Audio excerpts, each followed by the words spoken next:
We live in a world that's full of TVs. I mean, they have TVs at the gym, and I guess that's just so that people don't get uncomfortable when they're working out. They also have TVs at the dentist office, and maybe for the same reason, but it doesn't seem to work nearly as well there. And sometimes the people who are cleaning your teeth will turn around to see what's going on there, and I'm just like, well, if that's distracting you, we can turn it off.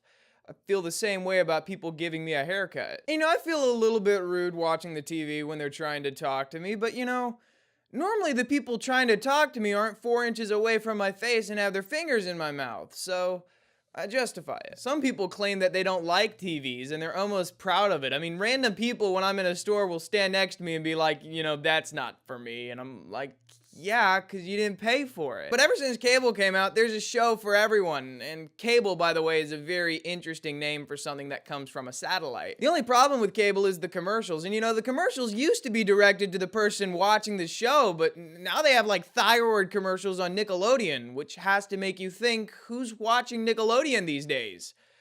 Obviously me, but TVs solve a lot of problems. Like, it's so much better to watch sports in your own house, less stinky mean people. But I do think we're gonna have to go over to grandma's to watch the hockey game, so. And then there's cooking shows for those people who aspire to get off the couch. I mean, there's a specific kind of laziness that comes along with watching someone make chicken cordon bleu in 3 in the afternoon with a bag of potato chips. I mean, that's just sad. And then they have reality shows that are supposed to relate to you, but I don't know how your life is, but my reality doesn't include exterminating or crab fishing. I think it's about time that they make a show about us. It could be called American Stuff, featuring Phil from Logistics as he battles the morning traffic and sneaks an extra donut from the break room and watches YouTube videos instead of actually working. I mean, really, do you have any idea how many US industries are paying their employees to catch up on whatever show they're binge watching at home? I mean, TVs used to be the thing that families would use when they didn't want to talk to each other, but now with streaming, we don't even have to be in the same room. I mean, that's why a lot of people don't have TVs anymore. So when their friend asks them, hey, did you see that show last night?